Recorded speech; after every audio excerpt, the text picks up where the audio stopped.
ఈనాటి ధ్యానం కొరకై త్వరగా కొన్ని వాక్యాలు మీ ముందు పెట్టే ప్రయత్నం చేస్తాను. పరిశుద్ధ గ్రంథమైన బైబిల్లో నుండి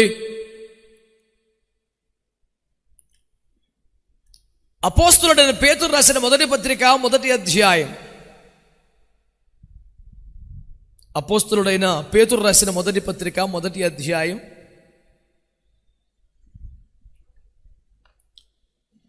7-8 వచనాలు. నశించిపోవు సువర్ణము అగ్ని పరీక్ష వలన శుద్ధపరచబడుచున్నది కదా, దానికంటే అమూల్యమైన మీ విశ్వాసము ఈ శోధనల చేత పరీక్షకు నిలిచినదే. యేసుక్రీస్తు ప్రత్యక్షమైనప్పుడు మీకు మెప్పును మహిమయు ఘనతయు కలుగుటకు కారణమగును. మీరు ఆయనను చూడకపోయినను ఆయనను ప్రేమించుచున్నారు. ఇప్పుడు ఆయనను కన్నులారా చూడకయ్యే విశ్వసించుచు, ప్రేమ కలిగిన మా మహాపరిశుద్ధ తండ్రి, ప్రాణాత్మ దేహములతో మీకు లొంగిపోతున్న అల్పదాసుని మరోసారి కనికరించి అగ్ని చేత కాల్చి శుద్ధీకరించి నీతిగల నీ మాట తేటగా వినిపించగలగ బోరగా మార్చి మహిమంతా మీరు పొందుకోమని యేసయ్య పేరట ప్రార్థించి వేడుకొని పొంది ఉన్నాం తండ్రి. కాస్త ఓపిక చేసుకొని చెప్పగలిగినంత మంచి స్తోత్రం చెప్పనోటి. ప్రియమైన దేవుని ప్రజలారా, సేవకులారా, నిన్నటి దినాన దేవుని ఎదుట సిగ్గుపడనక్కర్లేని పనివారిగా నువ్వు ఎలా కనపరుచుకోవాలి అనే ఒక ప్రాధాన్యత అంశానికి సంబంధించిన 7 విషయములు మీ ముందు పెట్టే ప్రయత్నం చేయడానికి ప్రభు కృపించారు. అవన్నీ మీరు స్వీకరించారని నమ్ముతున్నాను. ఏమనలేదు. నోట్స్ రాయటం వరకేనా? వాటి మీద మనం కసరత్తు చేయాలి. దానికి నిన్న ఒక నిబంధన చేశారు, తీర్మానం చేశారు. మేము కొంత సమయం ప్రత్యేకపరుచుకుంటాం, మా గదుల్లో ఏకాంతంగా ప్రభు దగ్గర గడుపుతాం కొంతకాలం అని చెప్పేసి. కనుక దాన్ని పేపర్లో నిక్షిప్తం చేసి మామూలుగా చెలరేగిపోకుండా కొంతకాలం సెల్ ఫోన్ లాపి జనాలతో దూరమై గదుల్లో పడి ఏదో ఒకటి పొంది మళ్ళీ బయటికి రావాలి. అన్నారా మంచిగా? ఆమేనని. ఈ పూట మీతో పంచుకోవడానికి ప్రభువు నాకు ఇచ్చిన రొట్టె ఏమిటంటే, దేవుని ఎదుట మెప్పు మహిమ ఘనత పొందగలిగిన సేవ. What kind of ministry can be honored by God himself on the day of the judgment throne or somewhere else? దేవుని చేత మెప్పు పొందదగిన సేవ ఎలా? ఎవరికి ఆ భాగ్యం? మహిమ అనగానే ఒకలాంటి అభద్రతా భావం, భయాందోళన. అమ్మ బాబాయ్, మహిమ మనకెందుకండి, దేవుడికండి. దేవునికి చెందవలసిన మహిమ దేవునికి మనము ఆరోపించగలిగితే మనకివ్వాల్సిన మహిమ మనకిస్తాడు. ఇది బైబిల్లో ఉన్న సిస్టం. అసలు అందరూ పాపం చేసి నశించిపోతున్నారని యేసుప్రభుకి వచ్చిన బాధ ఏంటి? మీకు బోల్డ్ మహిమ ఇద్దామని నేను వచ్చాను, ఈ పాపంలో పడి చచ్చిపోతున్నారు మీరు. అదేగా ఆయన బాధపడింది. అందరూ పాపము చేసి దేవుడు అనుగ్రహించు మహిమను. ఆయన బాధ నేను మహిమలు చూపిస్తుంటే చూడటం లేదని బాధ కాదు. మహిమలు చూపించి పబ్బం కలుపుకునే కొప్పలు తెప్పలు పంపిస్తున్నారు. తన మహిమను మనుషులకు ఇవ్వడానికి దిగి వచ్చిన దేవుడే ప్రభువైన యేసుక్రీస్తు వారు. మహిమలు చూపించి జనాలు అలాగా అల్లాడించేసే వాళ్ళు బోళ్ళు మంది ఉన్నారండి. తన మహిమను ఇచ్చేసేవాడెవడో ఒక యేసు ప్రభు వారు మాత్రమే. కనుక సంఘము మహిమ కలిగిన సంఘమై ఉండాలి. ఆరాధన మన భీమవరంలో చెప్పుకున్న మాట మీకు గుర్తుందా? ఒక సువాసన హోమాన్ని దేవునికి ఇవ్వగలిగితే తాను పంపించిన మహిమ ద్వారా మనల్ని పరిశుద్ధపరుస్తాడంట. The glory will sanctify us. మహిమ చేత మనకు పరిశుద్ధత. ఆ అనుభవానికి మనం యేసు రక్తంతో కడగబడ్డాం, కన్నీళ్లతో కడగబడ్డాం, బాప్తిసంలో కడగబడ్డాం, అగ్నితో కాల్చబడ్డాం. ఇలా రకరకాల దశలలో పరిశుద్ధత మనకు ఆపాదించబడుతుండగా మనకు మిగిలి ఉన్న ఓ ఖరీదైన అనుభవం ఏంటంటే, ఆయన పంపించిన మహిమ చేత మనం సంపూర్ణ పరిశుద్ధులమైపోవాలి. అంతగా మహిమ మన మీదకి దిగి రావాలి. అందుకొరకైన ఒక సువాసన హోమాన్ని ప్రభువుకు మనం ఇవ్వగలగాలి. అప్పుడు ఆ కృప పొందుతాం అని మన భీమవరంలో మనం ఒక మాట జ్ఞాపకం చేసుకున్నాం. దేవునికి ఒక మంచి స్తోత్రం చెప్పండి బిడ్డలారా.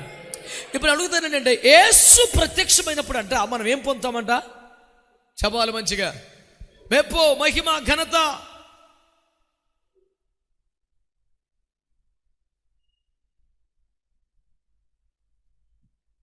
ఈ లోకంలో ఘనతలు కానీ, అధికారాలు కానీ, పదవులు కానీ, సింహాసనాలు కానీ మనము తృణప్రాయంగా ఎంచి దేని మీద ఆశ లేకుండా చంపుకొని ఎంత ప్రేమతో ఆఫర్ చేసిన వద్దు అంటూ బ్రతుకుతూ ఉన్న కారణం నిత్యములో కూడా ఎలా బ్రతకాలని కాదు, పొందితే అక్కడ పొందాలని. ఆ మహిమలో కూడా పరలోకంలో కూడా ఏదో ఒక మూల సాపేసుకొని కూర్చుందని కోరిక ఎవరికైనా ఉందా? ఛే, ఒక సరైన సింహాసనం పొందాలి, ఒక మహిమ కిరీటాన్ని సంపాదించాలి. అసలైన మహిమ, ఆ కిరీటం ప్రభావం రాబోతుండగా మళ్ళీ ఈ కక్కుర్తి ఎందుకని దీన్ని పట్టించుకోవట్లేదు. మనం దాని మీద కన్నేసి దీన్ని వదిలేసాం. ఎవరికైనా అర్థమైతే ఆమె హల్లెలూయా. కాబట్టి మనము ఈ పూట ధ్యానిస్తున్న విషయం ఏంటంటే, ఆయన ఎవరిని ఘనపరుస్తాడు అసలు? ఎంతవరకు మనము దేవుణ్ణి ఘనపరచడమేనా, దేవుడు కూడా మనల్ని ఘనపరుస్తాడా? అలా ఆశించవచ్చా? పాపిష్టి బుద్ధులు బయలుదేరాయి, నువ్వు ఘనపరచబడాలని, అది కూడా దేవుని చేతనే ఘనపరచబడాలని కోరుకొనుచున్నావా? నీలో లూసిఫర్ ప్రవేశించాడు అనే దుందుడుకు భక్తులందరికీ వందనములు. ఇది వాక్యం. తనను ఘనపరచు వారిని ఆయన ఘనపరుస్తాడనే ఒక స్పష్టమైన వైఖరి వాగ్దానంగా ప్రకటించబడింది బైబిల్లో. It was God's attitude given to us as a promise. నన్ను ఘనపరచవని నేను ఘనపరుస్తాను. అరే, తన మహిమేనా మనకిచ్చేయాలని ఆశపడ్డ దేవుడు కాస్త ఘనత ఇవ్వడం వల్ల విశేషం ఏముందండి అసలు? కాకపోతే మన పాయింట్, ఒకవేళ ఘనత వస్తే అది దేవుని వల్ల రావాలి అనే కసి, రోషం ఉన్న సేవకులం మనం. ఎవరైనా ఏదైనా ఘనత ఇస్తే ఆనందించే మనసులు మనకు లేవు. ఇవన్నీ వద్దనుకునే సేవకు వచ్చాము, లేవా మాకెందుకు ఇవి అనే ఒక తత్వం మనలోకి వచ్చేసింది దేవుని కృపలో. ఏదైనా ఒక అవకాశం దాకా దగ్గర గంతేసే పరిస్థితులు లేవు. ఒక సంపదను చూసి మురిగిపోం, ఓ శ్రమను చూసి కుంగిపోం. దేన్ని పట్టించుకో మనం? ఆయన సంతోషపరచగలిగేమో చాలు, ఆయన సంతోషపడ్డా చాలు. ఆయన ఏదైనా ఘనపరుస్తాడా ఇంకా సంతోషం. ఇప్పుడు దేవుని చేత ఘనపరచబడుట అనే ఒక ఫార్ములా బైబిల్లో ఉంది. అది దైవికమైనది, అది దేవుని చిత్తములో ఉన్నది. నా ఆశ మనమందరము కూడా ఈ భూమి మీద బ్రతికి ఉండగానే, సేవ చేస్తూ ఉండగానే ఆయన చేత ఘనపరచబడే ఒక కృప పొందాలి. చెబుదాం అందరం హల్లెలూయా, హల్లెలూయా. కాబట్టి దేవుని వాక్యాన్ని మీరు ఆలోచన చేస్తే కొన్ని విషయాలు మీ ముందు పెడతాను. ఆయన ఎవరిని ఘనపరుస్తాడు? ఆయన ఎవరిని ఘనపరుస్తాడు? ఎవరికి ఒక ఘనత దక్కేలాగా చూస్తాడు? ప్రజలందరి ఎదుట, ప్రజలందరి మధ్య ఎవరు ఘనత పొందేలాగా దేవుడు కృపిస్తాడు? గబగబా కొన్ని విషయాలు మీ ముందు పెట్టే ప్రయత్నం చేస్తాను. చూడండి ప్రియులారా, ఈ ఉపదేశంతో పాటు మరొక శుభవార్త మీకు చెప్పాలి. శుభవార్త చెప్పమంటారా? అయ్యి బాబు, ఏం మాట్లాడండి. భోజనమైన పిమ్మట మనకు మరొక సెషన్ లేదు. ధైర్యముగా మీ తలలు పైకెత్తుకొనుడి, మీ విడుదల సమీపించి ఉన్నది. దేవునికి స్తోత్రం కలుగునుగాక. ఎంత ముఖాలు వెలిగిపోతున్నాయి, లైట్లు ఆరిపోయచ్చు. ఇప్పుడు ఏ దీప్యమానంగా ప్రకాశిస్తున్నాయి ముఖాలు. దేవునికి స్తోత్రం. పొద్దున టిఫిన్ అట్టపోయినాను. సరే బిడ్డలారా, మనం ఉపదేశంలో కొనసాగుదాం. నేను మీ ముందు పెట్టే పాయింట్స్ కొంచెం సీరియస్గా తీసుకోండి. దేవుడు ఈ భూమి మీదే ఎవరిని ఘనపరుస్తాడు? ఘనత ఎవరికి వస్తుంది? ఎప్పుడు వస్తుంది? ఎందుకు వస్తుంది? లాంటి విశ్లేషణాత్మకమైన కొన్ని విషయాలు మీ ముందు పెట్టాలనేది ఈ సందేశంలో ప్రభువునందు నిలబడుతున్న ప్రయాస. కృపగల దేవుని ఆత్మ సహాయము చేయునుగాక. ఎవరిని దేవుడు ఘనపరుస్తాడు? నెంబర్ 1, ఆదికాండము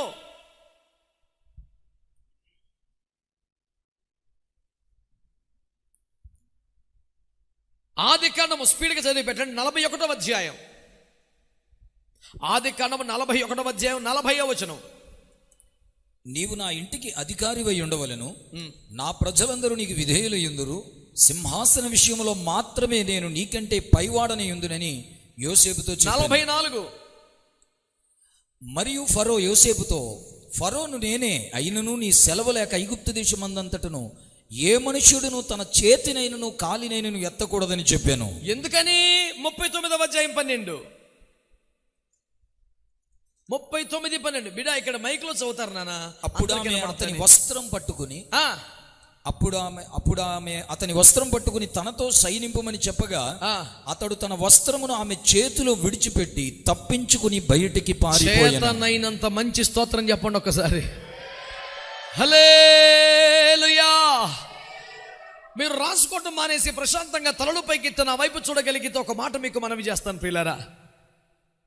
అకస్మాత్తుగా ఒక చిన్నవాడికి, ఒక అధముడికి జీవితంలో ఊహించడానికి ఛాన్స్ లేనంత ఆధిక్యత ప్రభు వారు ఇచ్చేశారా.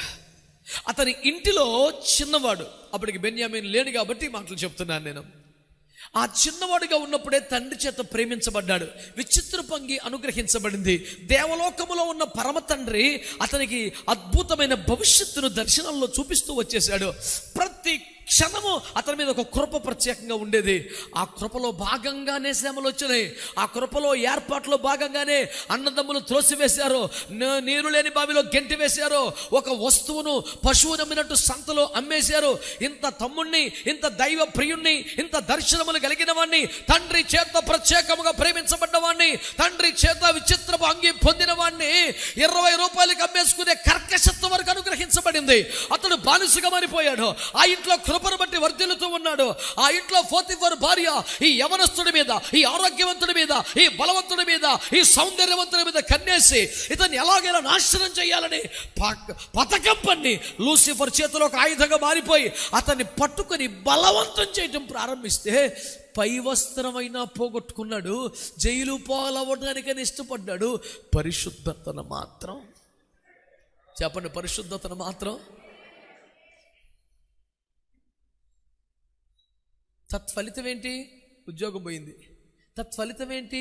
నిందలు వచ్చినాయి. తత్ఫలితం ఏంటి? జైలు పాలయ్యాడు. నేను అంటాను, ఆ ఐగుప్తు ఇనుము బాధించిందని 105వ కీర్తన రాశాడు కదా, దానికంటే బాధ ఏంటి చెప్పనా? నిజమైన ఖైదీలు ఇతన్ని హేళన చేయటం. ఆ జైలు ఎవరున్నారు? నిజంగా వ్యభిచారం చేసిన వాళ్ళు, నిజంగా దొంగతనం చేసిన వాళ్ళు, నిజంగా హత్యలు చేసిన వాళ్ళు, దారుణమైన తాగుబోతులు ఉండి, ఎరా ఏంటి కేసు? నేనేం పాపం చేయలేదండి, నన్ను అన్యాయంగా. అరే అందరిలాగే చెప్తారు. విషయం ఏంటి చెప్పు? నిజంగా నేను చేయలేదండి బాబు, నాకేం పాపం తెలియదండి. ఈలోపు పోలీసు వస్తాడు. ఎదవా అడుక్కున్నవాడైతే బానిసైతే ఇంట్లో చేర్చుకొని తల్లిలాగా పోషించి కొడుకులాగా చేరదీస్తే ఆ కన్న తల్లిపై అఘాయిత్యం చేయమైన పాపిడి చూడడు అని పోలీసు వాడు చెప్తుంటే ఆ మాట 100 కొరడ దెబ్బల కన్నా ఎక్కువ అండి. 100 కొరడ దెబ్బల కన్నా ఎక్కువ. తప్పులు చేసినోడు పడటంలో పెద్ద ఆశ్చర్యం లేదు సార్. పరిశుద్ధతను కాపాడుకొని బతుకుతున్నాడు. ఏ విషయములు చిన్నప్పటి నుంచి జాగ్రత్త పడుతున్నాడో ఆ విషయంలోనే నిందంటే తట్టుకోలేరండి, తట్టుకోలేరు. నన్ను చాలామంది ఐఎఫ్జే విషయంలో వ్యక్తిగతంగా నా మీద దాడులు ప్రారంభించినప్పుడు నేను బాధపడితే, కృంగిపోతే, చాలా మీరింత వాక్యం తెలిసిన దైవజన్ లేని మీరు అలా బాధపడితే ఎలాగా, మీరు అలా కృంగిపోతే ఎలాగా అని నన్ను ధైర్యపరిచే ప్రయత్నం చేశారు. వారి ప్రేమను నేను అర్థం చేసుకోగలను. కానీ ఒక విషయం తెలుసా, చిన్నప్పటి నుంచి ఏ విషయంలో రోషం కలిగి నమ్మకంగా బతుకుతాడో అదే విషయంలో పాపము చేసినట్లుగా అన్నీ తెలిసినోడే మాట్లాడితే గాయం ఖచ్చితంగా అవుద్దండి, ఖచ్చితంగా గాయం అవుద్ది. ఇప్పుడు జఫన్యా శాస్త్రి అనే ఒక సేవకుడు ఆర్థిక ప్రయోజనాన్ని మనసులో పెట్టుకొని సేవ చేయాల్సి వస్తే దానికి దొంగగా, దాగుడు ముత్తగా, దరిద్రం ఎందుకని సభలకి ప్రసంగికుడిగా తిరిగితే చాలదా? 7 సంవత్సరాలకి ఇవన్నీ మానేసుకోవడం దేనికి? బైబిల్ కళాశాలలో ఉపదేశం మానుకోవడం దేనికి? ఈ రోజుకి బైబిల్ కాలేజీలో కూర్చుంటే వారానికి 5 రోజులు, రోజుకు 2 క్లాసులు మాత్రమే కూర్చొని చెప్తే 1,50,000 శాలరీ ఉందగల రెడీగా. రోజుకు 1 ప్రసంగం ఒక బహిరంగ సభలో చెప్పుకుంటే వారానికి వచ్చే ఆదాయం ఏ లెక్కలు అయ్యేలేనంత అమాయకుడు ఎవడున్నాడు ఇక్కడ? తెలీదా మీకు? ఇవన్నీ మానేసుకొని 1 గంట దేవుని మాటలు చెప్పడానికి 7 గంటలు 8 గంటలు నా ఖర్చులతో ప్రయాణాలు చేసి ఇంత బలహీనతలో, రోగాలతో, రొప్పులతో వేవేల మంది జనాన్ని వదిలిపెట్టుకుని 3 గంటలు 5 గంటలు మోకాల మీద పడి ఈ తిప్పలు పడవలసిన అవసరం ఏముంది? నేను చేసే మనం ఏంటంటే దేవుని సేవకులారా, నువ్వు ఏం మాట్లాడుతున్నావు, ఎవరి గురించి మాట్లాడుతున్నావు? ఆ క్షణానికి తాను సేవ్ అవ్వటం కోసం భర్త రాగానే నానా పాపిష్టి మాటలు మాట్లాడిసిందా పోతీఫరు భార్య? తన మనస్సులో ఉన్న అక్కసు తీరలేదని, ఆశ తీరలేదని అక్కసు ఒకటైతే, అనవసరంగా మనం దొరికిపోతాం, ఆయనతో చేస్తే సెట్ అయిపోతామని ఒక దుర్మార్గపు కుయుక్తి ఇంకొక కొరమైతే, ఇతడు లోపల నిజమైన వ్యభిచారుల చేత, నిజమైన తాగుబోతుల చేత, నిజమైన హంతకుల చేత, రేయ్ వ్యభిచారి, తిన్నింటి వాసన లెక్క పెట్టిన పాపిస్తోడా అని మాట్లాడుతుంటే ఎంత గాయం కలుగుద్దండి? దుఃఖం రాకుండా ఉంటుందా? దెబ్బ తగిలిన తర్వాత తట్టుకోవచ్చు, ఓర్చుకోవచ్చు, కానీ రక్తం రాకుండా ఆపలేము. చాలాసేపు కొంత రక్తం అయితే ప్రవహిస్తుంది, గాయం మానొద్దు, కానీ ఆ గాయం తలక మచ్చ, ఆ మరక, ఆ ఘాటు ఉండిపోద్ది చాలా కాలం. గాయం చేసేవాడికి ఎంత ఒక నిమిషం అంటే ఇలా కత్తిని వెళ్ళిపోతాడు.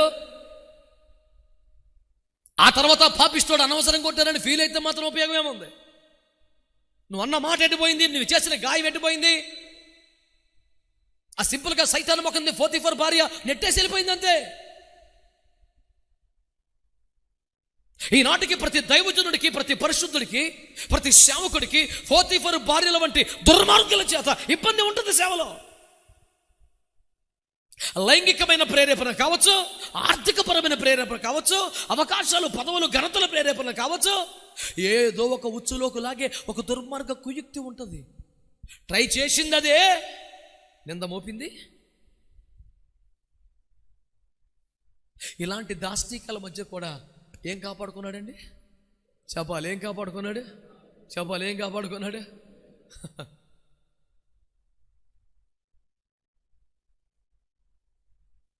నెక్స్ట్ పొజిషన్ ఏంటంటారు? మళ్ళీ అంట్లు కడుక్కునే పోస్ట్ అతనికి వచ్చేసాను, మళ్ళీ పనివాడిగా తీర్చుకునేను, మళ్ళీ కూరగాయలు తరుగుటకైనను అనుమతించను. కొట్టాడు సింహాసనం అంతే.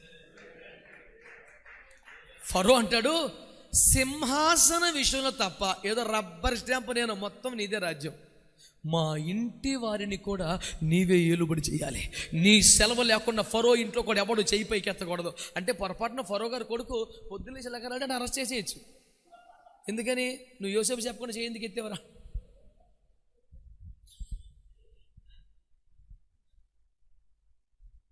చెయ్యని నేరానికి శిక్ష అనుభవించిన ఒక పరిశుద్ధుడు, రాజ్యములో రాజు ఇంట్లో సకల చర్యలను నియంత్రించగలిగిన ఒక సార్వభౌమాధికార స్థానానికి వచ్చేసాడు. యోసేపా నీకెందుకు ఇంత ఘనత? యోసేపా నీకెందుకు ఇంత ఆధిపత్యం? సకల దేశములను పోషించగలిగిన సామర్థ్యం, అడిగిన ప్రతి వాడికి లేదనకుండా పెట్టగలిగిన కృప, కరువు తీరేదాకా ప్రపంచమును పోషించగలిగిన సమృద్ధి, ఫరో ఇంటి వాళ్ళని ఏలుబడి చేయగలిగిన ఆధిపత్యం. ఎందుకు ఎందుకు ఎందుకు ఇంత ఘనత అంటే the answer is one, because even after such temptational period he remained holy. అంత భయంకరమైన శోధన గడియలో కూడా పరిశుద్ధుడిగా నిలబడ్డాడు. నా ఫస్ట్ పాయింట్, ఎవరిని ఘనపరుస్తున్నాడు దేవుడు?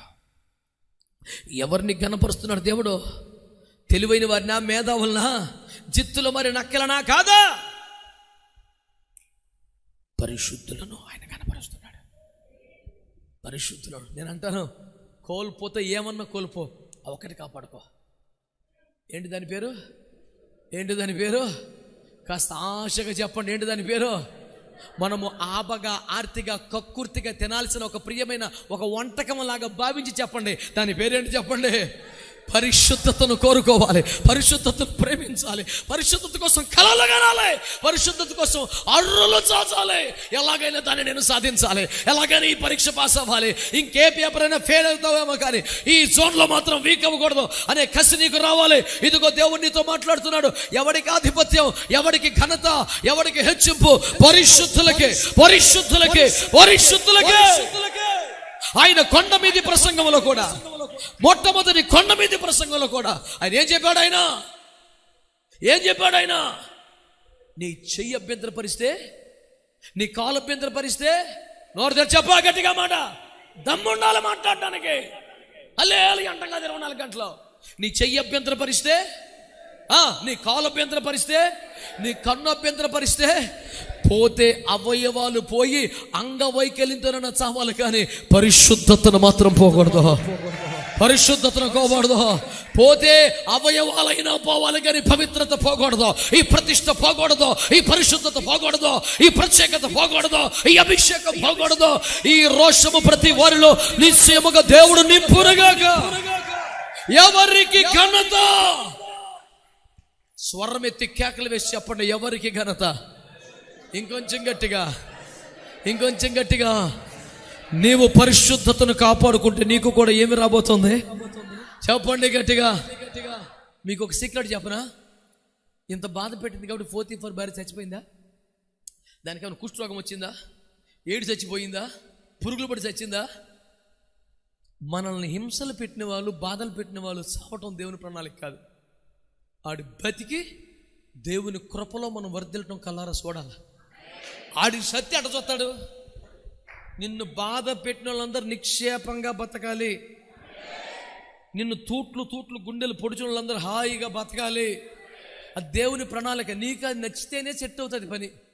నువ్వు రాత్రి అంతా మోకరించి ఆ నెలగని తెల్లారపడి తీసేయి ప్రభా. పిచ్చిమొహం ప్రార్థనలే.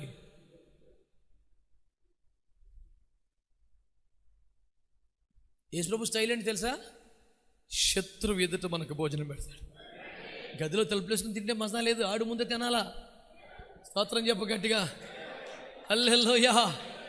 ఎవడు మూసాడు మొఖాన, ఎవడు తోలనాడాడు, ఎవడు రాయి అడ్డం పెట్టాడో, ఎవడు ముద్రేశాడో, ఎవడు బెటాలని పెట్టాడో అవన్నీ ఊడిపోయేలాగా సమాధి గుండె చీల్చుకుంటూ పునరుత్థాన బలముతో బయటికి రావాలి. దేవునికి మహిమ కలుగునుగాక. ఆమేన్. ఎవరికి ఘనత? చెప్పండి గట్టిగా. చెప్ప గట్టిగా ఆన్సర్. ఎవరికి ఘనత? చెప్పు గట్టిగా. పిచ్చి పిచ్చి ఆన్సర్ కాదు, మంచిగా చెప్పు. ఎవరికి ఘనత? నీవు పరిశుద్ధురాలవైతే నీకేం రాబోతుంది? నువ్వు పరిశుద్ధులవైతే నీకేం రాబోతుంది? ఉద్యోగం పైన, డబ్బులు పైన, ఆస్తులు పైన, నిందలే బాధలే వచ్చిన ఒక్క పరిశుద్ధతను కానీ కాపాడుకొని కలిగితే నీకేం రాబోతుంది? పోనీ పాపిచ్చి సుఖం ఘనత రాబోతుంది. పాపిచ్చి సుఖం పోనీ ఘనత రాబోతుంది. డబ్బులు పోనీ ఘనత రాబోతుంది. అది కూడా రాజులు రబ్బర్ స్టాంపులుగా మార్చి క్రియాశీలకమైన ఘనత నీ చేతికి రాబోతుంది. గట్టిగా చప్పట్లు కొడుతూ దేవుని కనపరచండి. కొట్టా గట్టిగా చప్పట్లు. సప్పిడి దెబ్బలు కాదు. హల్లెలూయా. నిన్ను ఘనపరచువాడు దేవుడు, నిన్ను హెచ్చించువాడు దేవుడు. ఎవరిని పరిశుద్ధతలోకి వస్తేనే. ఎన్ని వేల మంది వచ్చినా రొట్టె చేపలు పంచిపెట్టేసినట్టు ఘనత పంచిపెట్టరు.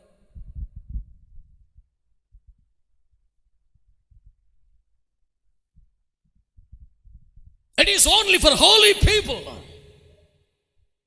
దానియేలు గ్రంథం మరొక మాట చదివి పెట్టాయా.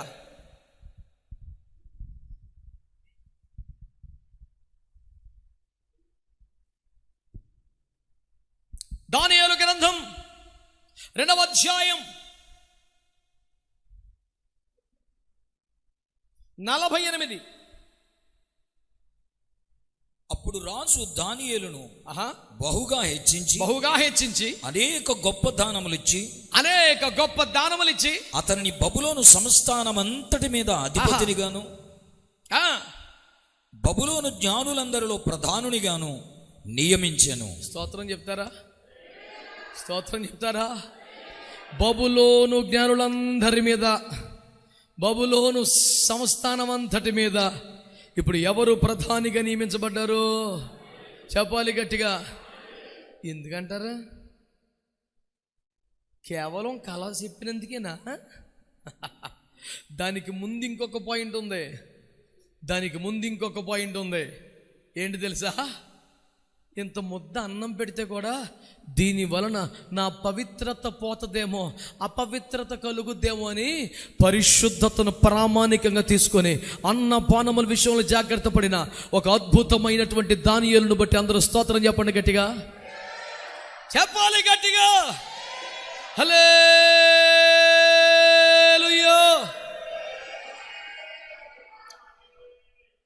ఈ ఏరియాలో ఇంతకన్నా పెద్ద స్తోత్రం పూర్వం ఎవరు చెప్పి ఉండకూడదు. అటు చెప్పండి ఒకసారి గట్టిగా.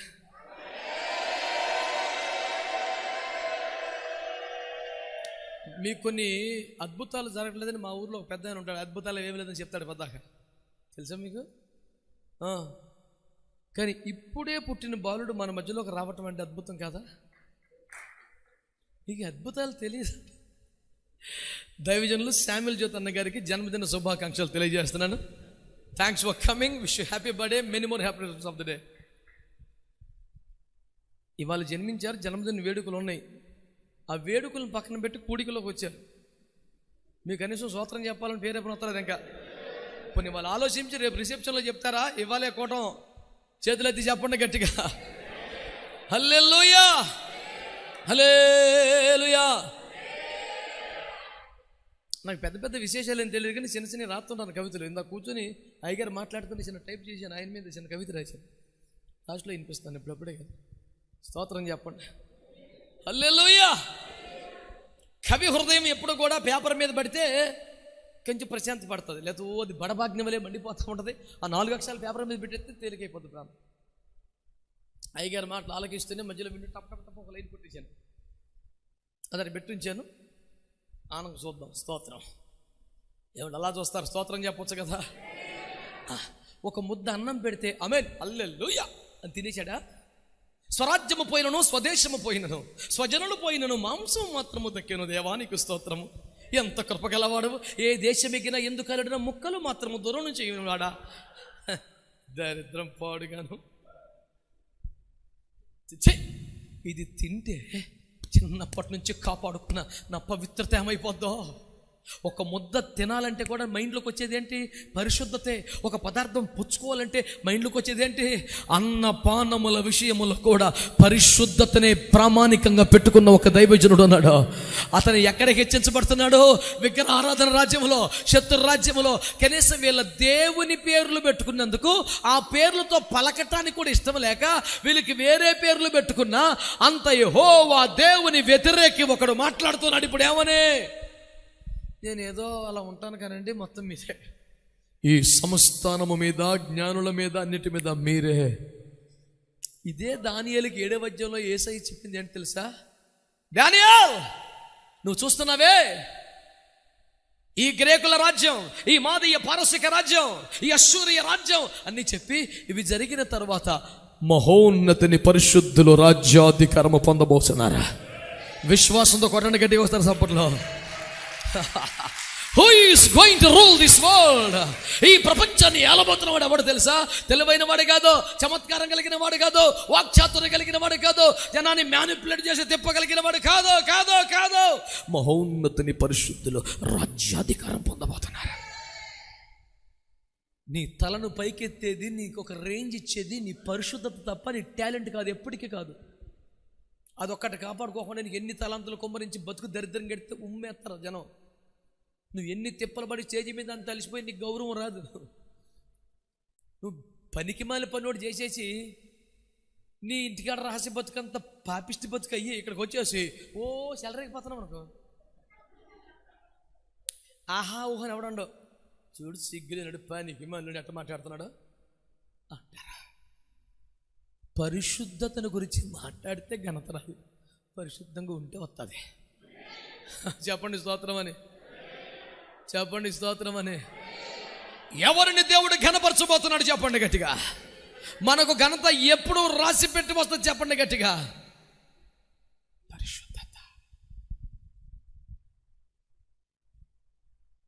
ఆయన మహిమ, మెప్పు, ఘనత ఇస్తాడంట.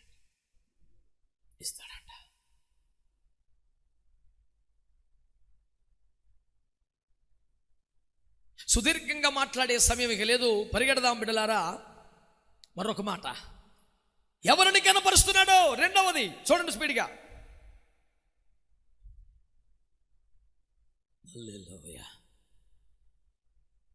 ఆదికాండం 15:1. ఆదికాండం 15:1. ఇవి జరిగిన తరువాత యెహోవా వాక్యం అబ్రహామునకు దర్శనమందు వచ్చి. ఆగండి ఒకసారి, ఎవరు వచ్చారండి? అయ్యగారులు, యెహోవా వాక్కు అనండి. యెహోవా వాక్ అంటే ఎవరండి? ఏదో సౌండ్ కాలేదు, శబ్దం కాదు. My son Abraham that was not an audible voice but a person. అది వినిపించిన ఒక స్వరము కాదు, నడిచి వచ్చిన దేవుడు. చెప్పా దేవునికి స్తోత్రం అని. హల్లెలూయా. ఆయన వచ్చి ఏం చేశాడట? అబ్రహాము గుడారములోనికి మహాదేవుడు, మహిమగల దేవుడు గుడిసెలోనికి దిగి వచ్చాడు. దేవునికి స్తోత్రం. నువ్వు ఉన్నది గుడిసైనా, నీ సంఘం చిన్నదైనా, నీ ఇల్లు కూడా చిన్నదైనా, సమాజంలో ప్రఖ్యాతులు పేరులు లేకపోయినా, నీవు దేవుని కొరకు పోరాడుతున్న వాడివైతే, దేవుని యుద్ధములు జరిగించిన వాడివైతే, ఒక్క ఆత్మ కోసం దేవుని మహిమార్థమై రోషము కలిగి పోరాడుతున్న వాడివైతే, నీ దేవుడు నీ దీని స్థితిలోనికి నడచి వచ్చి చేయి పట్టుకొని, అబ్బా ఇట్రా ఇట్రా, ఈ పట్టుకొని అక్కడ నుంచి తీసుకు తెలుసా, ఒక గుడిసెలో నుంచి అంట. ఆ మాట ఉందా బైబిల్లో మీకు? ఆయన అబ్రహామును గుడారములో నుండి వెలుపలికి తీసుకుని వచ్చి, లేకటి నక్షత్రాలు, అయ్య బాబోయ్ నా వల్ల కాదయ్యా, అలా ఉంటుంది నీ సంతానం. రా లేకటి ఇస్కరేణులు మొత్తం అయిపోయి నా వల్ల కాదండి, అలా ఉంటుంది. ఆకాశ నక్షత్ర సమానమైన సంతానం అనగా ఆత్మీయ బిడ్డలు, సముద్ర ఇసుకరేణువులు శరీర సంతానం. నీకు ఇటువంటి కూడా దోకాలేదురా, ఏసు రక్తమే చేయమన్నాడు. ఎక్కడ ఉండగా? గుడిచిలో ఉన్నాడు, చిన్న గుడారములో ఉన్నాడు, నిరాశలో ఉన్నాడు. ఎంత ఇస్తాయండి, ఏమి ఇస్తాయండి, దమస్కోడు పట్టుకుపోతాడనే టెన్షన్లో ఉన్నాడు. నీ ఆస్తికి డోకాలేదు. థ్యాంక్ యూ నాన్న. నీ వారసత్వానికి కరువు లేదురా నాన్న. ఆకాశ నక్షత్ర సమానమైన ఆత్మీయ సంతానం, సముద్ర ఇసుక రేణువులకు మించినటువంటి శరీర సంతానం. పాయింట్ ఏంటి తెలుసా? అబ్రామా నీ బహుమానం అత్యధికమగను. దేవుడు దిగువచ్చి అబ్రాం ఇంట్లోకి వెళ్ళి చెయ్యి పట్టు, ఇంత ఘనత ఎందుకంటారు? ఎందుకంటారు? ఎందుకంటారు? అది అయిపోయింది, ఒకటో పాయింట్. ఇప్పుడు రెండులోకి వచ్చాం. ఇంకా ఆ స్టేజ్లో ఉంటే బండి వెళ్ళిపోతుంది. ఏ వాటర్ బాటిల్ కావాలని దిగినా మళ్ళీ బండి వెళ్ళిపోయి ఎక్కొద్దాం. మరి స్తోత్రం చెప్పండి, చెప్పాలి గట్టిగా. ఎక్కడికి వచ్చింది పాయింట్ అంటే, రెండవ ఘనత ఎవరికి ఇస్తున్నాడు తెలిసిన బిడ్డలారా? లోతుగా వెళ్ళిపోయాడు, వద్దనుకున్నాడు, అక్కర్లేదనుకున్నాడు, మేము మేనేజ్ చేయగలం, ఈ పాటిదని మాకు రాదు, భయపోతాం. ఈయన ఒక తండ్రి వెనకాల అమ్మగారు నాన్నగారు ఇక్కడ ఉంటే ఎప్పటికే అట్టే వెళ్ళిపోతుంది. మనం బయటికి వెళ్ళిపోతే ఇన్ని బుద్ధులు, అయ్యారు అయ్యారు అని మనల్ని అంటారు. వీడికి పోస్ట్ అదే కావాలా? వీడు వెళ్ళిపోయాడు. అబ్రహాము గుడారము, కాపుదల, భద్రత, నడిపింపు, క్రమాలు ఎన్ని అనవసరం. వాడికి అక్కడికి వెళ్ళిపోతే ఇక్కడ ఎంత కష్టపడ్డా అయ్యారు నాయన మనల్ని పట్టించుకోరు సార్, ఎదుగుతా లేదు మరిసెట్టు, అక్కడ వెళ్ళిపోదాం, మనమే మహావృక్షం అయిపోదాం. వెళ్ళిపోయాడు. చూద్దామా, వాడికి అది ఏదేం తోటలా కనపడిందంట. యూప్రటిస్ నది కన్నా బెమ్మానంగా అంటుందంటే వాడికి అది. పరుగు వెళ్ళిపోయాడు. వీడి సౌభాగ్యానికి అక్కడికి జడ్జి పోస్ట్ వచ్చింది. వీడికి పంచాయతీలు కూర్చొని ఊరందరికి తెలియదు. అమ్మా ఏంటా పని, నీకు 500 చేరమానా అన్నాడు. నీకు 350 అన్నాడు. వీడు చెలరేగిపోతున్నాడు. అందరూ సార్ మీరు చెప్పండి సార్ అంటున్నారు. వీడికి అసలు ఎక్కలేని ఉద్యమం వచ్చేసింది. కొంతమందికి పోస్ట్ ఇస్తేనండి సొదోమలో కూడా హ్యాపీగా ఉంటారు. పరిశుద్ధులే ఈ ఘనతల్ని, పోగొడతల్ని దేన్ని పట్టించుకోరు. ఏదైనా దేవుని మహిమ కోసం ఒక బాధ్యతగా తీసుకుంటారు తప్ప కిరీటంగా 24 పెద్దల కిరీటాల కింద పడేసి బార్లు పడిపోయి ప్రార్థన చేస్తుంటే మనం ఏం చేసుకుంటాం? స్తోత్రం చెప్పరు మీరు? హల్లెలూయా. వెళ్ళిపోయాడు. అలాంటోడు భార్య బిడ్డలనే కాపాడుకోలేక మొత్తం అవతల పట్టుకెళ్ళిపోతే, ఏ రాజుగారి పంచం చేరాడో ఆడు భార్య బిడ్డలు కూడా ఆడు అవతల ఎత్తుకెళ్ళిపోతే బలమంతా పోయాక వాళ్ళు ఆ పాటి దానికంత రాగం ఎందుకురా, మొత్తం పోగొట్టారు, అన్నీ పోయాక ఏడుతున్నాడు. ఈ విషయం ఎవరికి తెలిసింది? లోతు చెర్ర పట్టబడిని విని రండిరా అని తన ఎంట పుట్టి అలవర్చబడ్డ 318 ఇది ఒక్కడి కోసం, వద్దన్నవాడి కోసం, తిరుగుబాటు చేసినోడి కోసం, దొరికింది చేసిన వెళ్ళిపోయినోడి కోసం, కృతజ్ఞత లేనోడి కోసం, కొడుకులాగా పెంచితే పరాయోళ్ళగా బతికినోడి కోసం, వాడిని కాపాడటం కోసం తన సర్వశక్తిని ఒడ్డి సర్వసైన్యాన్ని పట్టుకెళ్ళి భీకర యుద్ధం చేసి చిల్లిగవ్వ ప్రతిఫలం తీసుకోకుండా అన్నీ అడిగి ఇచ్చి వచ్చేస్తుంటే ఇంటికి వచ్చేప్పటికి యేసుప్రభు వచ్చేసాడు. ఇక తట్టుకోలేకపోయాడు. నువ్వు వదిలేస్తే రావలసిన వాడు వస్తాడు. నువ్వు ఎంతసేపు మరి మేము కష్టపడ్డాం, మరి యుద్ధం చేసాం, మరి రండి ప్రార్థన చేసి వెళ్తాం మేము. అమ్మా రండి, అందరూ రండి. నువ్వు వెళ్ళిపోతే బాగుండనా లోపల ఉంటున్నారు.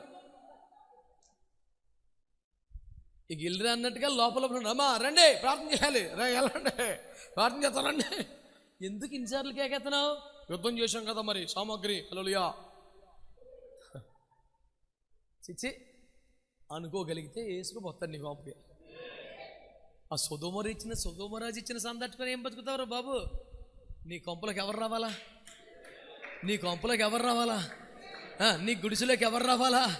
నీ చెయ్యి ఎవరు పట్టుకోవాలా? నీ దర్శనం ఎవరు విస్తృతపరచాలా? నీకొక స్థిరమైన వాగ్దానం ఎవరు చేయాలా? నిన్ను జనములకు తండ్రిగా ఎవరు చేయాలా? నిన్ను ఎవరు హెచ్చించాలా? నిన్ను ఎవరు కనపరచాలా? విధించబడ్డ కళేబరముల మధ్యలో నీ పక్షముగా ఎవడు నడవాలి? ఎవరికి సార్ ఘనత? కడుపులో సల్ల కదలకుండా శుభ్రంగా సుఖం అడగదు. ప్రాణములకు తెగించి దేవుని యుద్ధములు చేస్తున్నవాడా. సమూయేలు మొదటి గ్రంథం 25వ అధ్యాయం 27వ వచనం అంటాడు, నా ఏలినవాడా, అయితే నేను నా ఏలినవాడనగు నీ యొద్దకు తెచ్చిన ఈ కానుకను నా ఏలినవాడకు నిన్ను వెంబడించు పనివానికి పెంచి నీ దాసురాలనైన నా తప్పు క్షమించుము. నా ఏలినవాడవగు నీవు యెహోవా యుద్ధములు చేయుచున్నావు గనుక నా ఏలినవాడవగు నీకు ఆయన శాశ్వతమైన సంతతి. స్తోత్రం చెప్పండి, చెప్పాలి గట్టిగా చెప్పండి. మీ సోది సభా గడగ దేవునికి స్తోత్రం అని రాసేతనారు పట్టుకొని లేఖికులకు మీరు కాదు. ఎందుకండి మీకు తిప్పలో? హల్లెలూయా. పాయింట్ పట్టుకున్నావా? మరి భార్య బిడ్డలకు వెళ్ళిన పద్దాక యుద్ధం వెళ్ళిపోతే భార్య పిల్లలు ఏమైపోతారు? నీకేమన్నా జరిగితే మేము ఏమైపోతాం? చిచ్చే దేవుని చేతిలో పెట్టిడాలని పొద్దుగొకలు యెహోవా యుద్ధమే, యెహోవా యుద్ధమే, యెహోవా యుద్ధమే. నీవు పోరాటం ఎవరి కోసం అంటే ఫర్ వన్ సింగిల్ ఫ్యామిలీ. అది కూడా తనని డిజానర్ చేసిన ఫ్యామిలీ. నువ్వు అక్కర్లేదని వెళ్ళిపోయిన ఫ్యామిలీ. మన చర్చిలోంచి వెళ్ళిపోయిన కుటుంబం కోసం మనం ఎంత తిప్పలు పడతాం, అదే మారుతానికి వస్తే మరి సహవాసం వదిలేసి వెళ్తే అలాగే ఉంటుంది అని దాని పేరు మీద ఆ రోజు ప్రసంగం నడుతుంది. మాకు వెళ్ళిపోయాడు ఏమైంది? ఇదే సంఘమునకు హెచ్చరిక. ఎవడైనా బ్యాగులు సర్దుకున్నారా? రండి వెనక్కి పోతావరే. వీళ్ళందరినీ ఇక్కడ వదిలిపెట్టి వాళ్ళ కోసం యుద్ధం చేస్తున్నాడు సార్. మనల్ని దూషించి మనల్ని అవమానపరిచి మన వద్దనుకు వెళ్ళిపోయిన చిక్కులు పడితే ఆడిపక్షంగా యుద్ధం చేసి అంత ప్రేమ మనకుందా? నిన్ను గణపరచకుండా దేవుడు ఉండలేడు. యెహోవా యుద్ధములు చేయువారు గణపరచబడతారు. నెంబర్ 1 ఎవరు గణపరచబడతారు? పరిశుద్ధులు. నెంబర్ 2 ఎవరు గణపరచబడతారు? మా పక్షంగా యుద్ధం చేయవాడా? యెహోవా, యెహోవా రఫా, యెహోవా షమ్మా. ఓ హల్లెలూయా. ఇంకెంతకాలం సత్తావు? రెక్కల కింద నువ్వు చేయవా యుద్ధం? యుద్ధము యెహోవాదే, భోజనం మాదే. మరి ఆయన యుద్ధం చేసేస్తే మనం ఏం చేసేయాలి? బంగారం పోగొచ్చి యెహోవా మనకు ఆశ్చర్యమును దుర్గమునై. నెక్స్ట్ లైన్ ఏంటి? ఆయన మన చేతులకు యుద్ధమును వేలకు పోరాటం. ఆశ్రయం అంటే అర్థం ఏంటి? మనం పరిగెత్తలేకపోతున్నాం, మనం యుద్ధం చేయలేకపోతున్నాం అని మనల్ని చేర్చుకున్నాడు. ఎప్పటికీ ఇలాగే సామంటున్నాడా? రెక్కల కింద ఎంతకాలం ఉన్నావుగా, బలం పొందావా, మరి రా బయటికి, నువ్వు కూడా యుద్ధం చేయి. నీ చేతులకు యుద్ధం నేర్పిస్తా, ప్రేళ్లకు పోరాటం నేర్పిస్తా. సైన్యములకు అధిపతి యెహోవా చేతి కింద సుశిక్షిత సైనికుడిగా నీవు కూడా యుద్ధం చేయాలి. హల్లెలూయా. అరే కాళ్ళు చేతులన్నీ ఇరిగిపోయి లోది బారులో మాకీరు కొంపలో పడి ఉన్న రథం ఎక్కించి తీసుకొచ్చి బ్రాసు బల సెట్ చేశాడు యేసు ప్రభు. నిన్నెందుకు వదిలేస్తాడు? లేరా దేవుని కొరకు యుద్ధాలు చేయాలి. నువ్వు ఎంతసేపు కూడా ప్రభా మీరు ఎక్కల కింద దాగి ఉంటాను ప్రభా, మీరే యుద్ధం చేయండి ప్రభా. నువ్వేం చెప్తున్నానా? నువ్వేం చెప్తాను.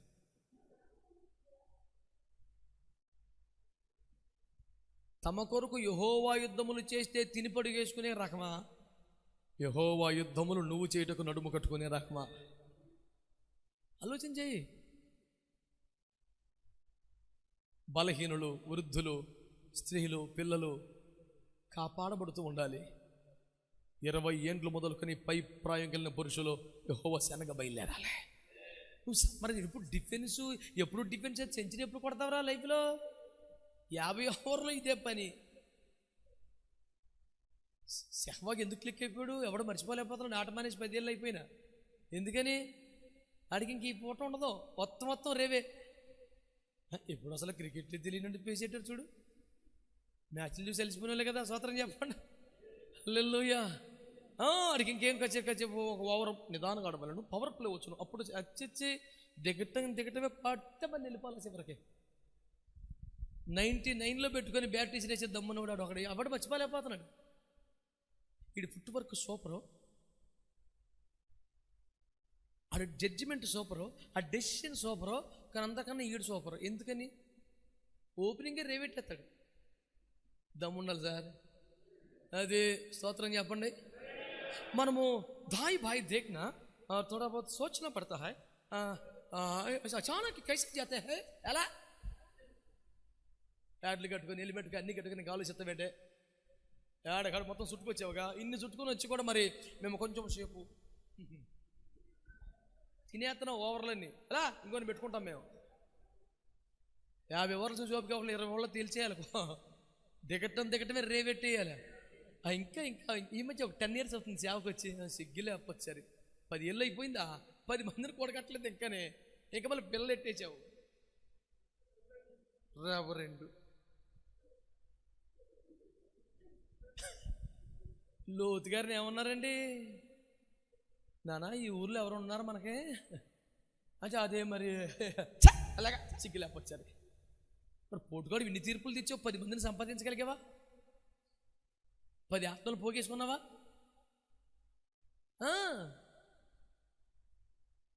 మరి మేము ఫస్ట్ నుంచి మరి గ్రామంలో మరి చేస్తున్నామండి. మరి సేవ మరి ఇప్పుడు మీరు వచ్చేసి కరెక్టే ఫస్ట్ నుంచి చేస్తున్నాం. ఎంతమందిని పోగేస్తావురా? మరి ప్రయత్నిస్తున్నామండి. మరి మ్యాచ్ అయిపోయి కూడా ఇంకా ఆడతావా నువ్వు? యెహోవా యుద్ధములు చేసేవాళ్ళు కావాలి. స్తోత్రం చెప్పండి గట్టిగా. హల్లెలూయా చెప్పు. హల్లెలూయా. ఎవరికి ఘనత? పరిశుద్ధులకు. ఎవరికి ఘనత?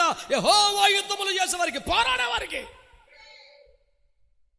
3వ మాట చూద్దాం, చూడండి.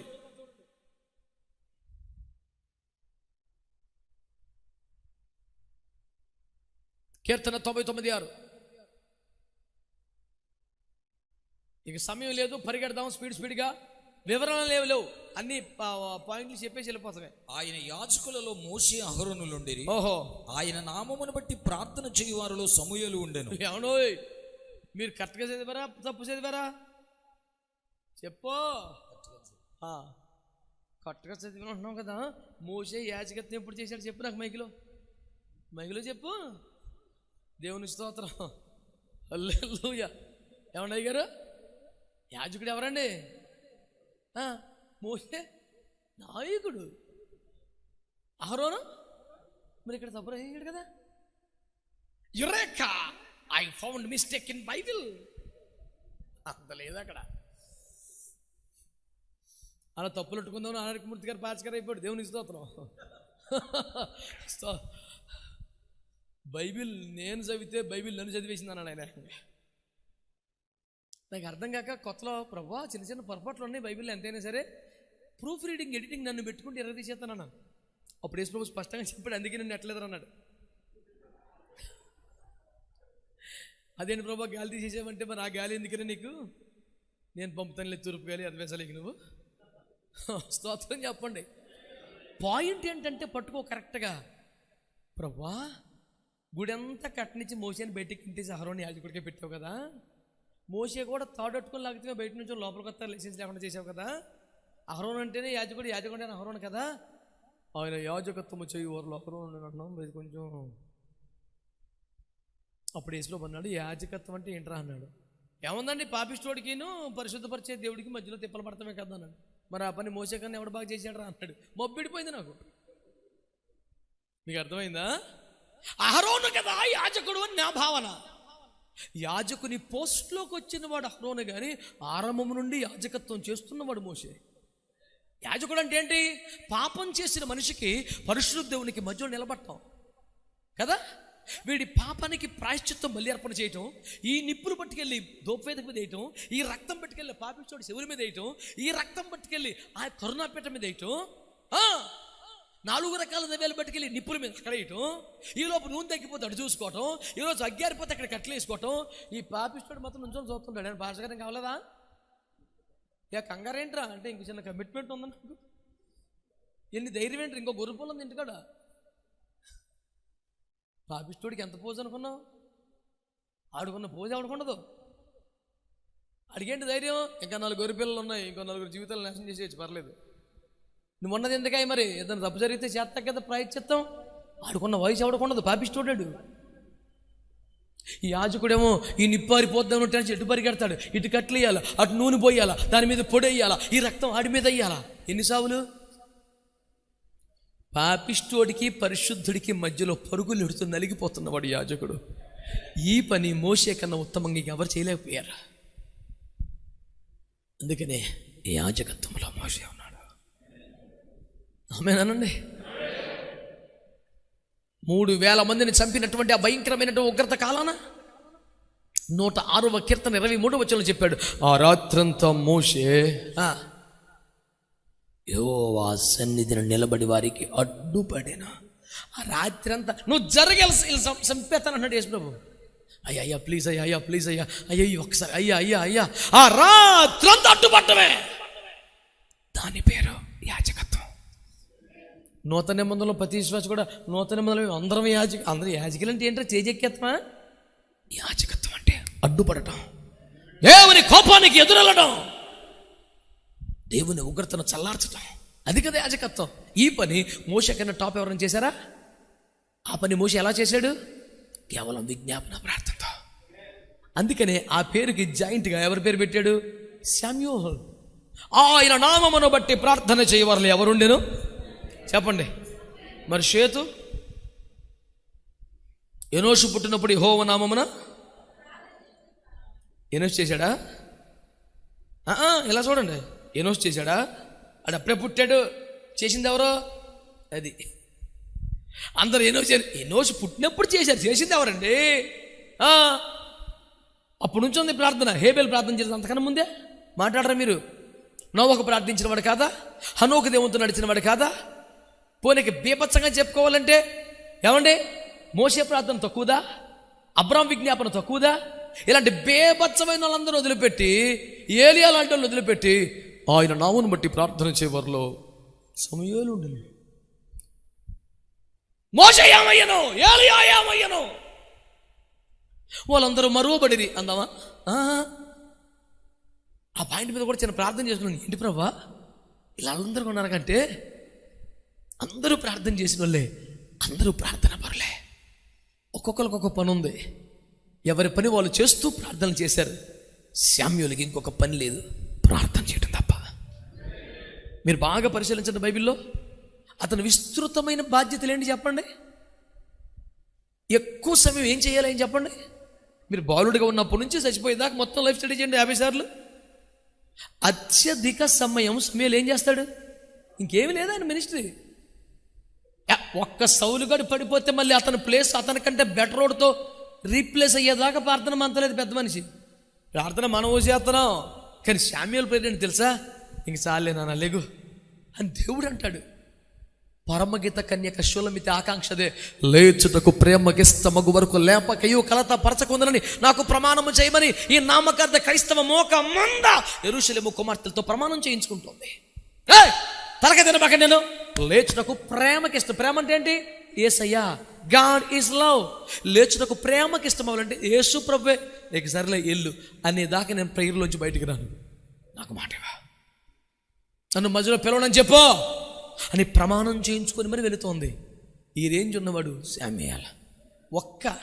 ఒక్క ఆత్మ పడిపోతే వాడి కోసం సంవత్సరాలు ఏడవటమా? మన దగ్గర నుంచి ఎంతమంది వెళ్ళిపోతున్నారు, ఎంతమంది చల్లారిపోతున్నారు? భారం ఏది? ప్రార్థనా పరులందరిలో గొప్ప ప్రార్థనా పరుడుగా శామ్యూల్కి ఆ ఘనత అకస్మాత్తుగా వచ్చిందా? జీవితం అంతా ప్రార్థనకు కేటాయించినందువలన వచ్చింది. ప్రార్థనే పరిచర్యగా మార్చుకున్నందువలన వచ్చింది. ప్రార్థనే నేను చేసే పనుల్లో కీలకమైందని భావించి మిగతావి నామమాత్రంగా ఇది ప్రధానంగా చేసుకున్నందుకు వచ్చింది. ఎవరికి ఘనత అంటే నిస్సందేహంగా చెప్పొచ్చు, ప్రార్థనా పరులకు ఘనత రాబోతుంది. ఆమె దేవుని తోట పాడైపోయిన సందర్భంలో యోవేలు ఏమన్నాడు? ఏమన్నా అయ్యారో ఏమన్నాడు యోవేలు? ప్రసంగికులను పిలువనప్పుడు అన్నాడా?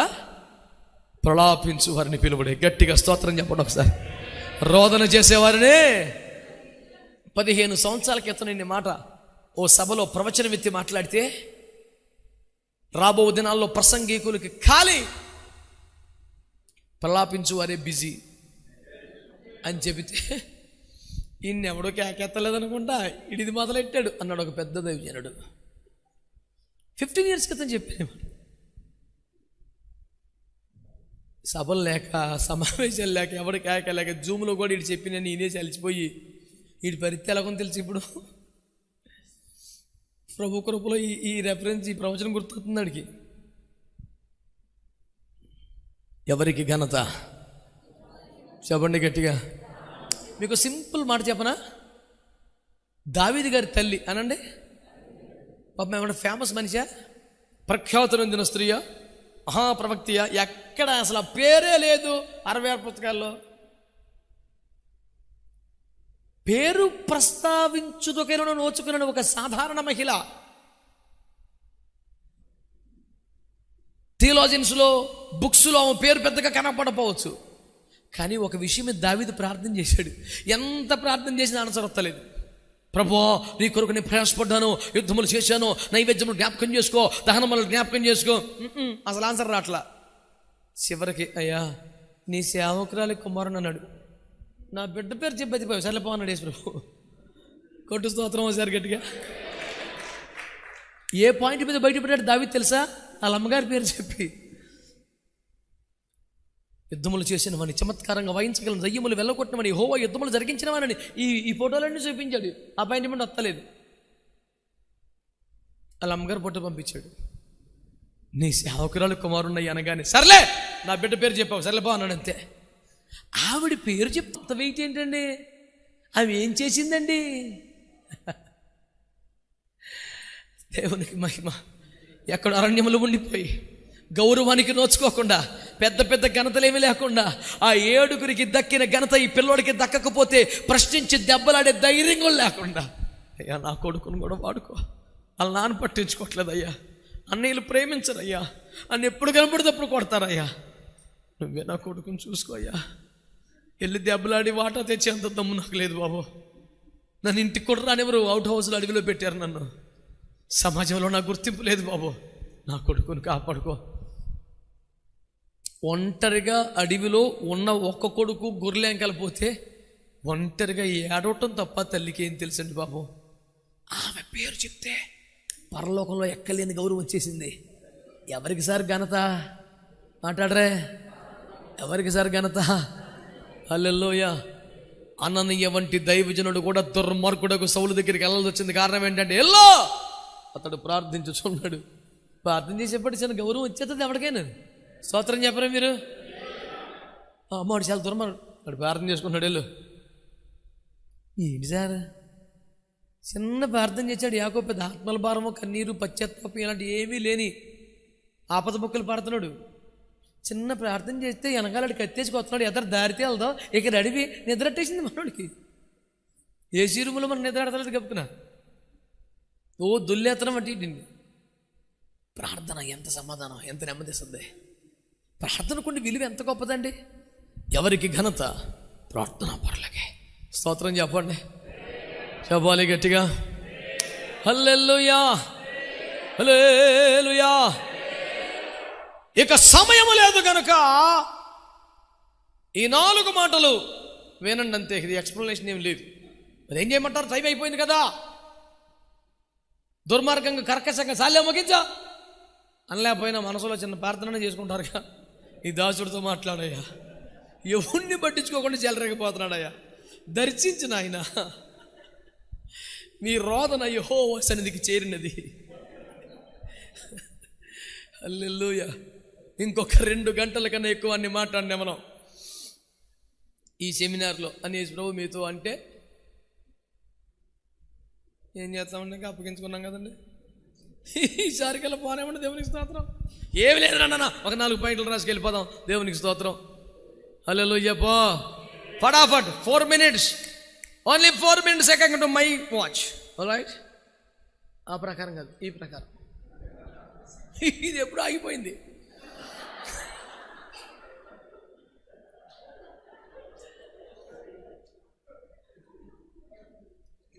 ఊరికన్నా లేదు, జాతి తక్కువ కాదు, ఇది నడుస్తుంది.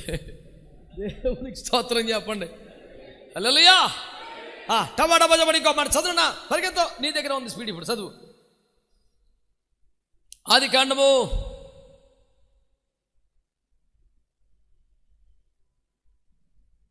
6:14.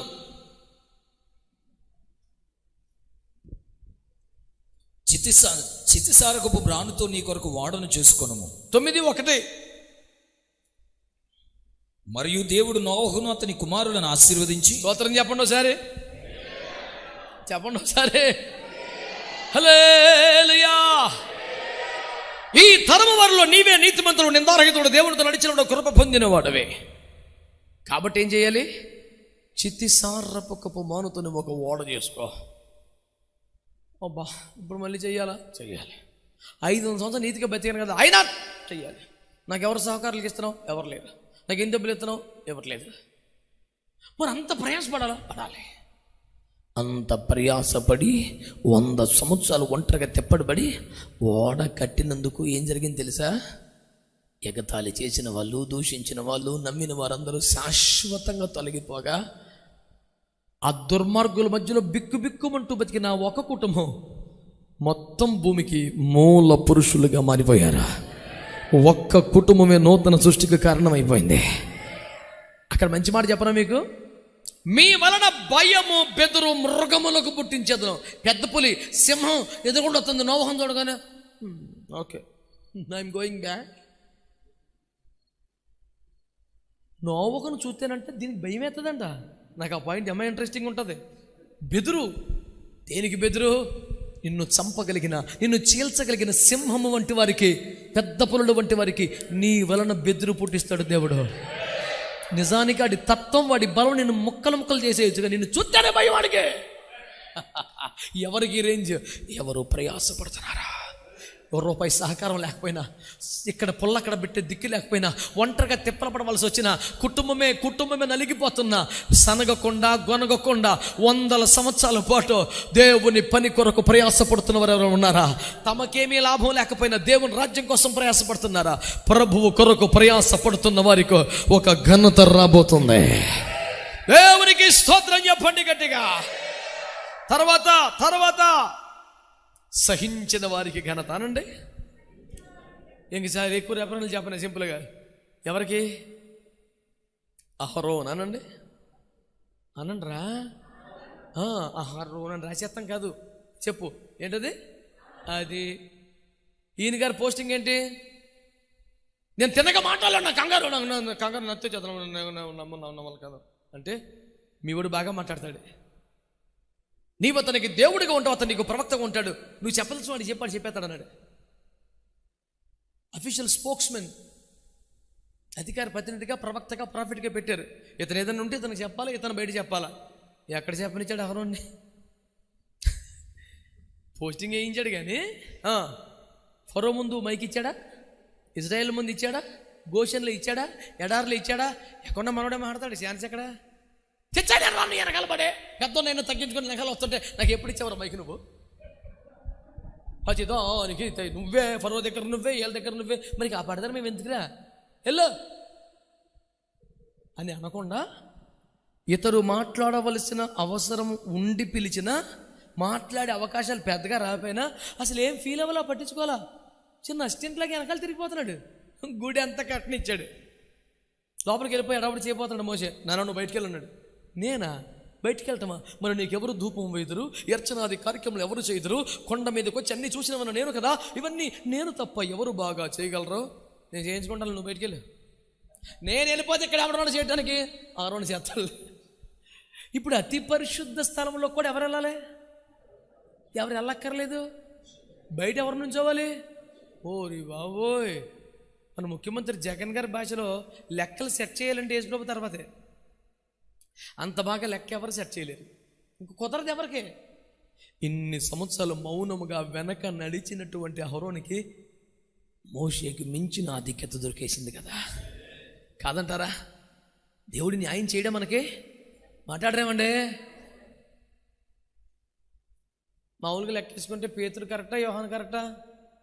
మామూలుగా అయితే మార్కులు ఇవ్వాల్సి వస్తే ఎక్కువ మార్కులు యోహానికి ఇవ్వాలి. అందుకే కంగారు పనులు చేసేవాడు పేతురు కదా.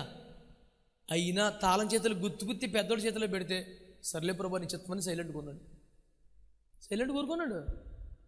స్తోత్రం చెప్పరే. అందరు చచ్చిపోయారు, వెళ్ళి పరదేశంలో చెరలో కూర్చున్నారు. ఏనాటికో ఎన్ని వేల సంవత్సరాల తర్వాత వెళ్తారు ఎక్కడికి? ఆ పరలోకానికి.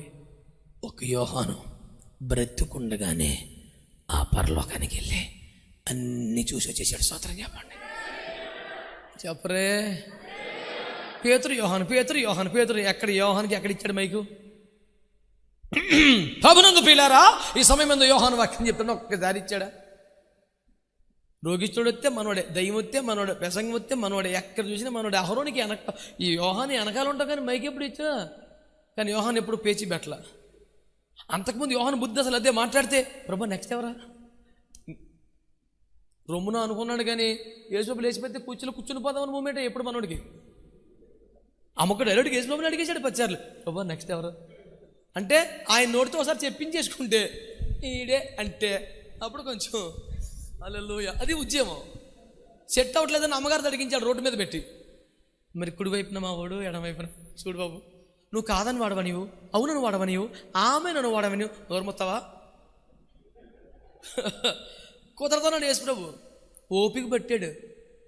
పెంతుకొస్తు రోజున ఆ స్వభావం అగ్నితో కాలిపోయింది. సైలెంట్గా వెనకాల ఉన్నాడు. అసలు ఆశ లేదు, ఇక ఆ గుర్తింపు, ఆ కోరిక లేదు. సైలెంట్గా వెళ్ళిపోతున్నాడు. అకస్మాత్తుగా దేవుడు, యోహాను ఇక్కడికి ఎక్కిరా, ఇక మీదట జరగవలసిన సంగతులు నీకు చూపిస్తాను. పరలోకాన్ని తీసుకెళ్ళి మరొక ఎత్తైన చోటు ఇక తిప్పుతానే ఉన్నాడు, చూపిస్తాను. 7 ముద్రల వాటి సంభవాలాడు, బారుల వాటి సంభవాలాడు, పాత్రల వాటి సంభవాలు, 2 పునరుద్ధాల 1000 పరిపాలన అరుమేకెత్తాను, యుద్ధం, కొత్త భూమి, కొత్త ఆకాశం. చూపించింది ఏంటి అసలు? పరలోక రాజ దర్బారు, మహిమ కలిగిన ఆరాధన, 24 పెద్దల స్తోత్ర ధూపం దగ్గరుండి చూసి ఎంజాయ్ చేసి వచ్చాడు భూమి మీదకి. ఒకసారి కళ్ళలో తెల్లగా వెలుగు మనకు కనపడితేనే పొరకించిపోతాం పొద్దున్న లేచి. రాత్రి అంతా పరలోకమేనా? ఇప్పుడు నీ వెళ్ళపోయినా పర్లేదు ఇంకా ఏంటి?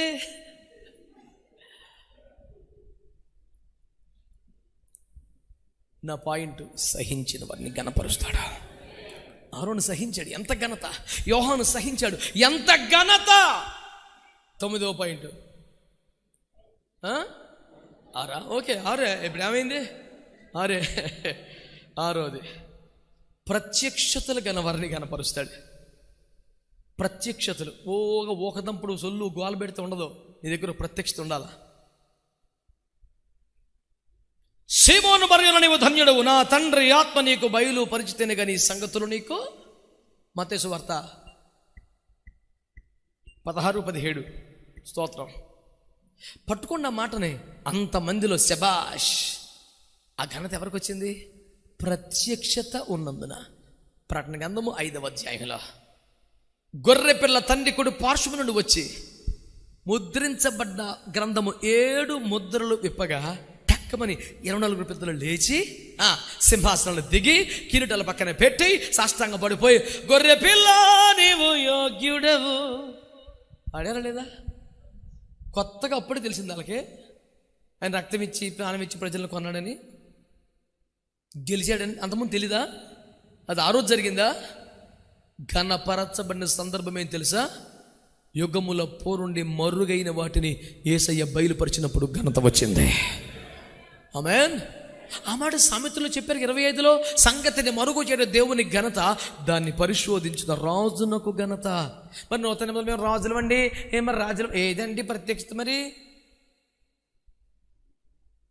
సత్యమైనది బహు దూరముగాను బహు లోతుగాను దాన్ని గ్రహించాలా. దేవుడే మరుగు చేసిన సత్యాలను వెలికి తీయాలా. ముద్రించబడ్డ వాటిని విప్పగలగాలి. ప్రత్యక్షతలు కలిగిన వారికి, ప్రత్యక్షతను ప్రజలకు కనపరచగలిగిన వారికి ఘనత వస్తుంది. ఘనత వస్తుంది. ఎప్పుడు చూడు, మా చిన్నప్పుడు భాస్కర్ వచ్చేవాళ్ళు, ఆయన రాగానే నెక్స్ట్ రెఫరెన్స్ ఏంటో మేము చెప్పేసేవాళ్ళం. పరమగీత గ్రంథము 1 శంపలు చెక్కిళ్ళు అంటాడు. ఇప్పుడు అదే ఇక ప్రసంగం. ఇప్పుడు ఒక రెఫరెన్స్ అయితే నెక్స్ట్ రెఫరెన్స్ మనం చెప్పేయచ్చు. ఎందుకంటే ఇంతకుముందు చాలాసార్లు వినేసిందే. ఒక ప్రత్యక్షత ఉంటే అది చెప్పాడు. ఎందుకని? అది నీకు ప్రత్యక్షపరచగలడు.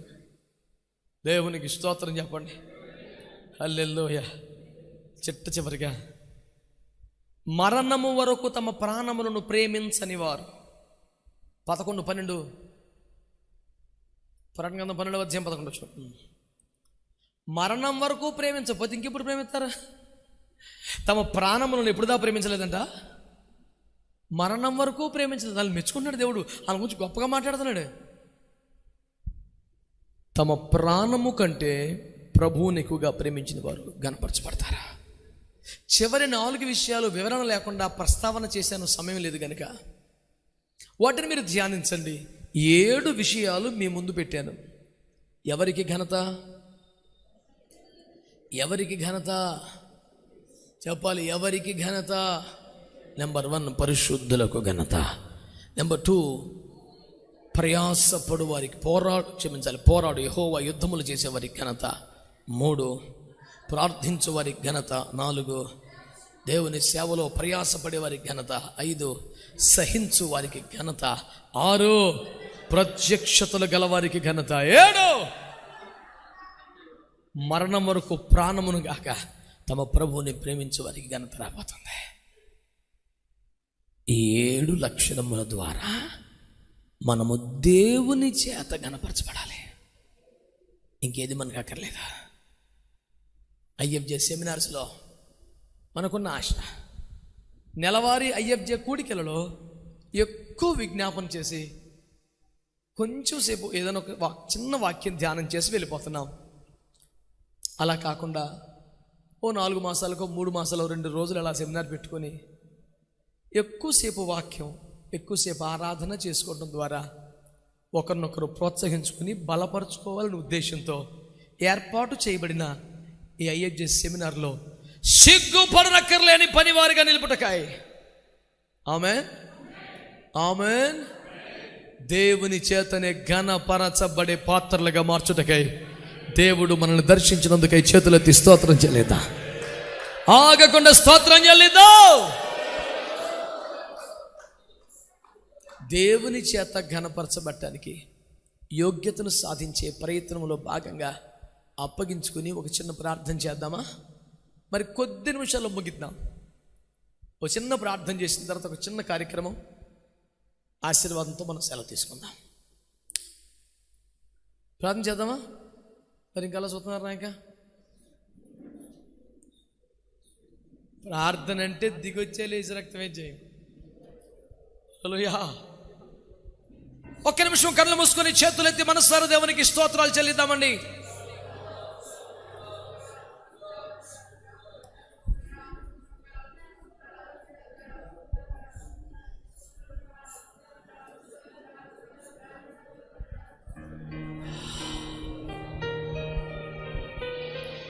హల్లెలూయా, hallelujah, hallelujah, hallelujah.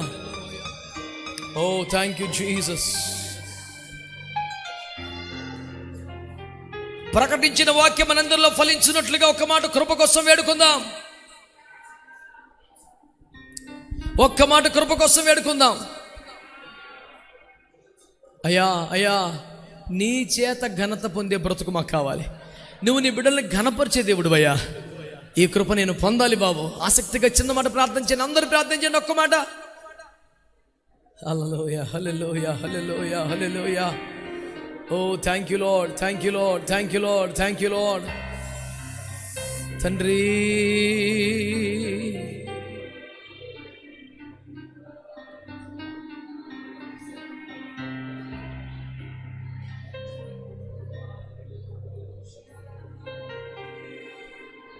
Hallelujah, hallelujah, హల్లెలూయా. శ్యామల తురలల బస్సందో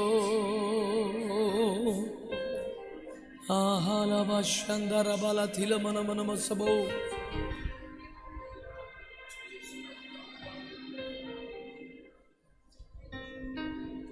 ప్రకటించబడ్డ వాక్యం మనందరిలో ఫలించినట్లుగా సహోదరులు పాస్టర్ యెహోషువ గారు ముందుకు వచ్చి ప్రార్థించాలని కోరుతున్నాను. ప్రకటించబడ్డ వాక్యం అందరిలో ఫలించినట్లుగా మనమందరం ఏకీభవించుచుండగా దైవ సేవకులు బయటికి వెళ్ళారా? ఓకే, హల్లెలూయా. జోసెఫ్ గారు ముందుకు వచ్చి చిన్న ప్రార్థన చేయాలని కోరుతున్నాను. హల్లెలూయా. మైక్. హల్లెలూయా, హల్లెలూయా. స్తోత్రాలు ప్రభువా. ఈ అద్భుతమైన రీతిలో నాయన ఈ రెండవ నాయన చివరి రోజున మీరు మాకు అందించిన ప్రతి మాట బట్టి వందనాలయ్యా. ఏ విధము చేతనైన ప్రభువా నీ కొరకు బలమైన సాక్షులు ఈ తరములో మీరు మమ్మల్ని నిలబెట్టబోతున్నందుకు వందనాలయ్యా. నీ వాక్య ప్రత్యక్షత కొరకై స్తోత్రాలయ్యా, స్తోత్రాలయ్యా, స్తోత్రాలు ప్రభువా. మా పరిశుద్ధతను కాపాడుకుంటున్నాయినా అయ్యా, నీ కొరకు నాయన ఘనత కొరకు ఎవరి కొరకు నాయన ఇది నీ దాసులలో మీరు మాతో అందించిన మాటలు బట్టి వందనాలయ్యా. అయ్యా, నీ ద్వారా వచ్చే మహిమ మేము ఆశించుదుము గాక. ఈ చివరి దినములలో అంచె దినములలో నీ ద్వారా మెప్పు మాకు కావాలయ్యా.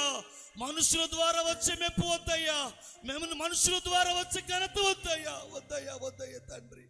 నీ ద్వారా వచ్చే మెప్పు మరి మాకు దయచేయమని ప్రార్థిస్తూ ఉన్నా. మా పనికి తగ్గ బహుమానము మీరు మాకు ఇవ్వబోతున్నందుకు స్తోత్రాలు, మీరు మాకు అనుగ్రహింపబోతున్నందుకు స్తోత్రాలయ్యా. దాని కొరకు చివరి దినములలో కడవరి దినములలో ప్రయాసపడుదుము గాక, ప్రయాసపడుదుము గాక. అట్టి కృప, అట్టి ధన్యత అయ్యా ఈ రోజు మీరు మాకు నేర్పించిన ఉపదేశం బట్టి వందనాలు, స్తోత్రాలు చెల్లిస్తూ నీ రాకడ కొరకు మమ్మల్ని సిద్ధపరచమని, ఈ దాసులకు ఆరోగ్యం మీరు దయచేయమని నజరేయుడైన యేసయ్య పరిశుద్ధ నామమున అడిగి వేడుకొనుచున్నాము తండ్రి. ఆమేన్, ఆమేన్.